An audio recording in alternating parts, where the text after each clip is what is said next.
Hey guys, I am outside right now because my house is a mess and I don't have anywhere to record.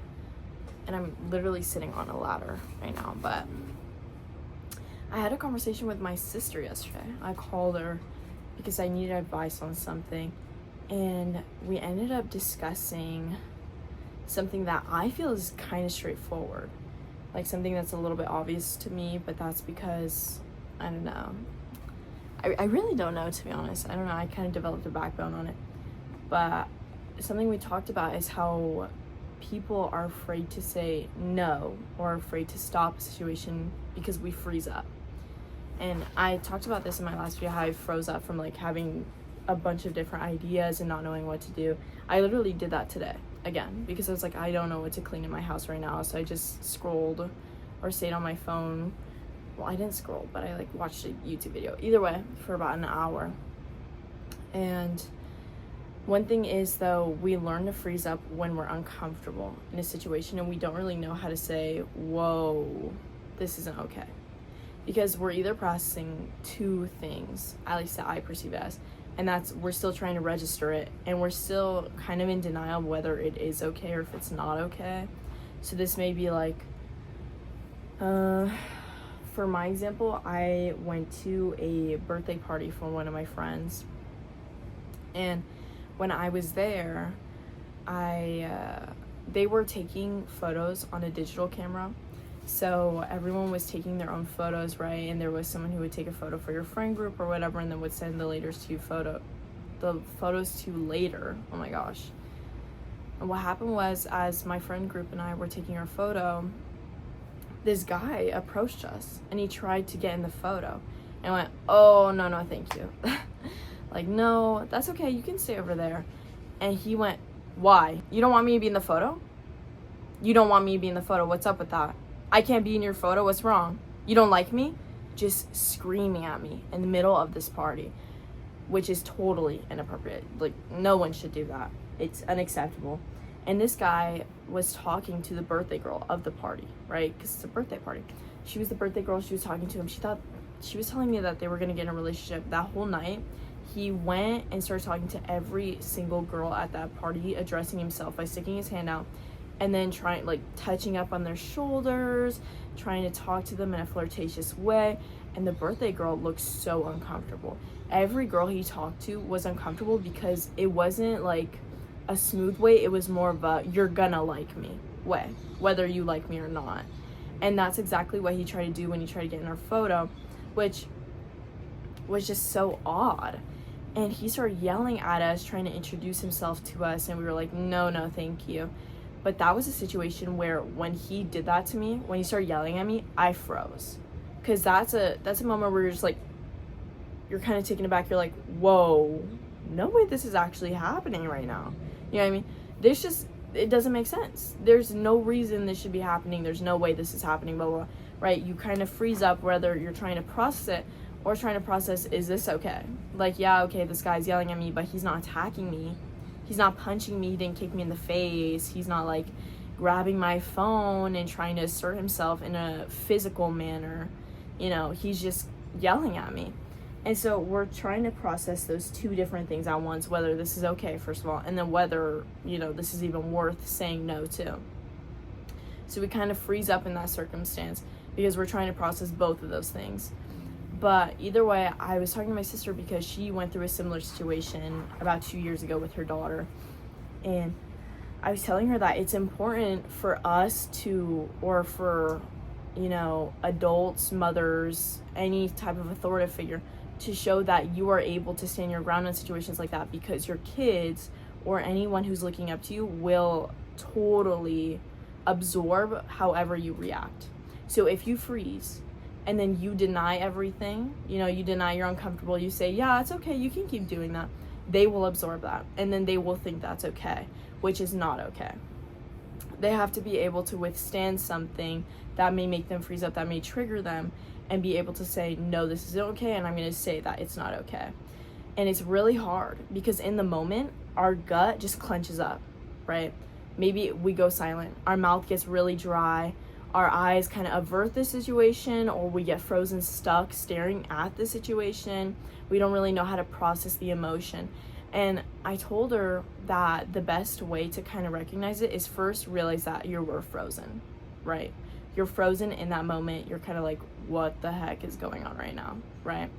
So once you notice that you are frozen, even if it takes 30 seconds, because it's almost, I want to say it's similar to zoning out in a sense as well. You know, you're kind of like, but this has more of an emotional trigger to it. When you're zoning out, you're just bored, or you're not very involved with what activity you're doing. This is a moment where your body, your adrenaline rushes up and you freeze. This is like, you lose your breath, you know? And so I told her, after about 10 seconds, you somewhat realize that you're aware of it and you're now still trying to process it. You're like, oh, you know, what is happening right now? And what I said is, first, you know, you can try to snap yourself out of it. And there are a few different ways, just like with zoning out. I said, I at least feel there's different ways, you know, and it's more of like something to snap you out of that pattern, you know. And yeah, my storage was full, so I just deleted a few things, but I'm gonna try and speed this up a little bit. So either once you realize you're in that situation, right, you freeze up a little bit, okay? You recognize you're frozen up. Now there's a few ways that I would suggest you can snap yourself out of it. Usually what tends to happen is we stay frozen for so long that someone has to tap us and ask us if we're okay. Or maybe we snap out of it from a loud sound, or maybe being pushed, shoved, like a physical interaction, or a really loud flashing light, something that kind of, you know, snaps us out of it. So what you can try to do that to yourself is sometimes I will like lightly slap myself, or not slap myself, but I'll like nudge an area of my body to be like, whoa, what's happening?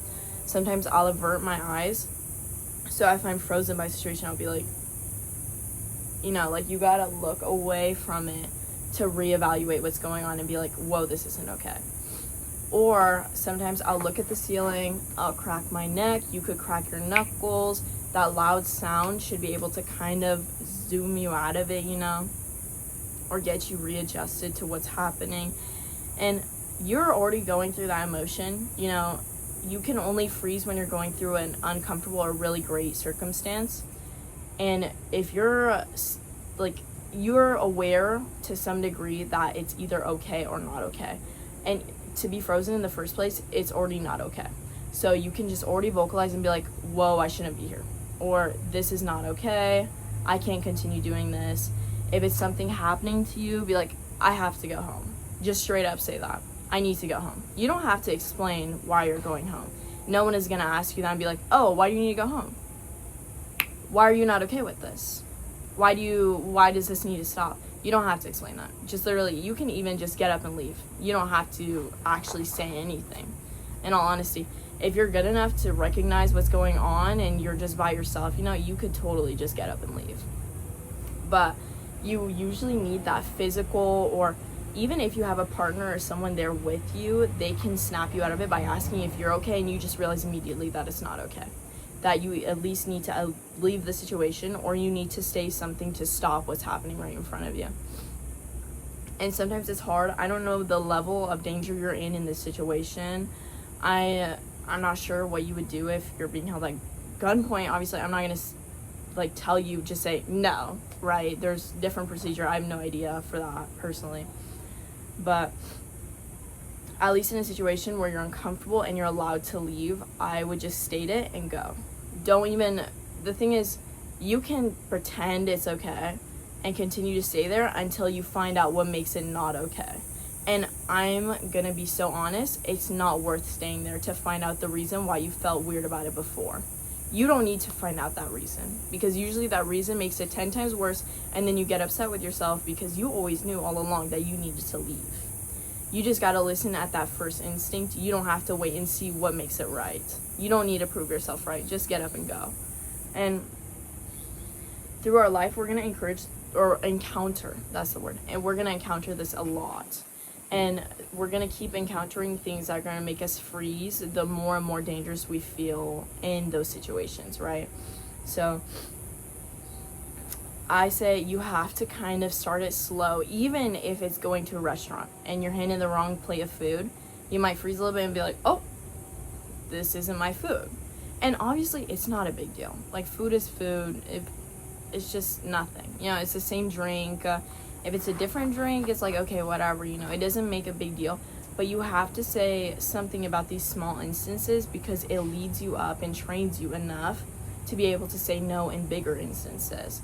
So even saying no to having the wrong plate, the wrong painting, the wrong shoe given to you, blah, blah, blah, you need to be able to say, no, this isn't mine. Because when you get to an instance where you realize that a situation is happening that is just not for you, you have to be able to say, no, this isn't for me. I don't agree with what you're doing. I don't like that you're smoking this, you're trying to push this onto me, you're trying to touch me, blah, blah, blah. You could be on the bus and there's a man trying to do something to you and you're just going to say, no, this isn't for me. No, you cannot do that to me, and just leave.